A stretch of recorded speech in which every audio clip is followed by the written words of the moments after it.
My name is Robert. I'm 72 years old.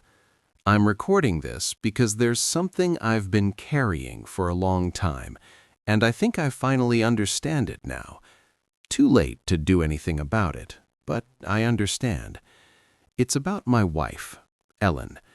She left me 23 years ago, just packed 2 suitcases, called her sister, and was gone by Thursday afternoon. I came home from work, and the house was exactly the same, except quieter.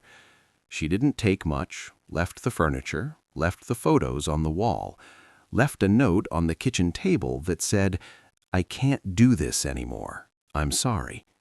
That was it. No yelling, no door slamming, no big fight the night before. I didn't understand it then. I was angry for years, confused. I told people she just gave up, that she walked away from a good marriage for no reason, that I didn't see it coming. But that's the thing. I didn't see it coming because I wasn't looking. I grew up in a house where no one talked about feelings. My father worked, my mother cooked and cleaned. They were married 47 years, and I never once saw them sit down and talk about how they felt. That wasn't what people did. You worked hard, you provided, you didn't complain. So when I got married, that's what I thought marriage was. Ellen and I met when we were 24. She worked at the library. I was finishing my apprenticeship as an electrician. She had this way of listening to people that made you feel like you mattered. I loved that about her. We got married in 1975. Small wedding. Her parents, my parents, a few friends. We moved into a little rental house on Maple Street, yellow shutters. I remember she planted tulips that first spring. For a long time, I thought we were happy. I worked, she worked part-time at the library and took care of the house. We had dinner together most nights, watched TV, went to her parents' house on Sundays. We didn't fight much. I thought that meant we were doing well. But there were moments, small moments, I didn't pay attention to. Like the time she asked me if I ever thought about going back to school. I was watching a game and I said, "For what?" And she just nodded and went back to folding laundry. Or the time she said she wanted to talk about maybe moving closer to the city, and I said we couldn't afford it, and that was the end of the conversation. Or the night she came home excited because someone at the library had mentioned a program for getting a teaching certificate, and she was telling me about it, and I said, "You're almost 40, Ellen. When would you even use it?" And she stopped talking. I remember she just looked at me for a second, then she got up and went to bed early. I didn't think about it again. There were a lot of moments like that. She'd start to say something and I'd half listen. She'd bring something up and I'd shut it down without really hearing her. She'd try to tell me how she was feeling and I'd say something like, "You're fine," or "Don't worry about it." I thought I was being reassuring. I thought I was being steady, but what I was really doing was telling her that what she felt didn't matter, that her thoughts weren't worth discussing, that I had already decided how things were and there was no room for her in that decision. She stopped bringing things up after a while. She stopped starting conversations that went anywhere. We still talked, but it was surface talk. Groceries, bills, what time I'd be home, the weather. I didn't notice the shift. Or maybe I did, and I thought it was just what happened when you'd been married a long time. You ran out of things to say. That's what I told myself. The last few years before she left, she got quiet. Not sad, not angry, just quiet. She'd sit on the porch in the evenings with a book. She started going to her sister's house more often. She took longer walks. She'd be gone an hour, sometimes 2, and when I asked where she'd been, she'd just say, "Around." I thought she was fine. I thought we were fine, but she wasn't asking me anymore. She wasn't trying to start conversations. She wasn't telling me about her day, or what she was thinking, or what she wanted, and I didn't ask. I just assumed everything was the way it had always been. The day she left, I came home and found the note. I read it 3 times standing in the kitchen. I didn't understand. I called her sister's house, and Ellen answered. I asked her what was going on. She said, "I told you, Robert, I can't do this anymore." I said, "Do what? What did I do?" And she was quiet for a long time. Then she said, "That's the problem. You really don't know." I asked her to come home. I asked her to explain. I told her we could work it out. She said, "I've been trying to work it out for 15 years. Then she hung up. I didn't believe her. I thought she was being dramatic.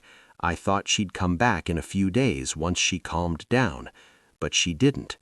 She filed for divorce 3 months later. I didn't fight it. I was too angry, too proud. I thought if she wanted to leave that badly, fine, let her go. We split everything. She took her half. I stayed in the house. I didn't talk to her for 2 years after that. Her sister would call sometimes to arrange things, paperwork, things like that, but Ellen and I didn't speak. I told myself I was the one who'd been wronged, that she was the one who gave up, that I'd done everything I was supposed to do and it still wasn't enough. But late at night, alone in that house, I'd think about what she said. I've been trying to work it out for 15 years, and I started remembering. Not the big things, the small things. The time she said she felt lonely, and I told her she had me, what more did she need? The time she cried after her mother died, and I didn't know what to say, so I just went to work the next day like normal. The time she said she didn't feel like herself anymore, and I said, "You're fine to me." The time she asked if we could go to counseling, and I laughed and said, "We don't need that." All those little moments where she reached out and I turned away. Not because I was cruel, not because I didn't love her, but because I didn't think what she was saying mattered enough to stop what I was doing and actually listen. I saw her again about 5 years after the divorce. I was at the grocery store and she was in the checkout line ahead of me. I almost didn't recognize her. She'd cut her hair. She looked different, lighter maybe. She saw me and smiled, a polite smile, the kind you give someone you used to know. We talked for a few minutes, small talk. She told me she was working full-time at a school now, teaching. She'd gone back and gotten her certificate. I said that was great. She said she was doing well, that she had her own place, that she was happy. I believed her.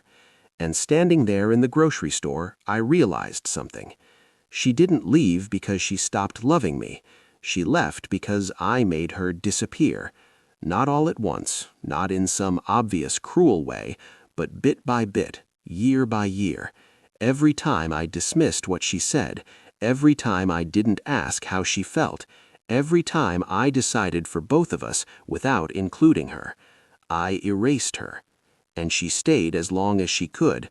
She tried to tell me. She tried to make me see, but I didn't want to see. I wanted things to stay simple. I wanted to be comfortable. I wanted to be right. And eventually, she realized that I was never going to change, that I was never going to really hear her, that she could spend the rest of her life trying to be seen by someone who wasn't looking. So she left. Not with anger, not with drama. She just quietly walked away. Because what else could she do? I understand now why there was no argument, why she didn't fight. You don't fight when you've already spent years fighting and the other person doesn't even know there's a battle happening. You don't argue when you've said the same thing 100 different ways and none of them landed. You just leave, quietly, because you've run out of words. I'm 72 now. Ellen is 71. I haven't spoken to her in years, but I heard through a mutual friend that she's still teaching, that she travels sometimes, that she has a garden. I'm glad she's happy. I mean that. But I think about her a lot. I think about the version of her that used to sit across from me at dinner and try to tell me things, and how I'd nod and not really listen. I think about how much of her I never actually knew because I never asked. I think about all the years we could have had if I'd just been willing to stop and pay attention. If I'd asked her what she meant instead of assuming I already knew. If I'd made space for her to be a whole person instead of just the person I needed her to be. I can't go back. I know that, but I understand now. And maybe that's all I can do with the time I have left. Understand it, carry it, let it mean something, even if it's too late to fix. She left without arguing, because there was nothing left to say. I just wish I'd listened when there was.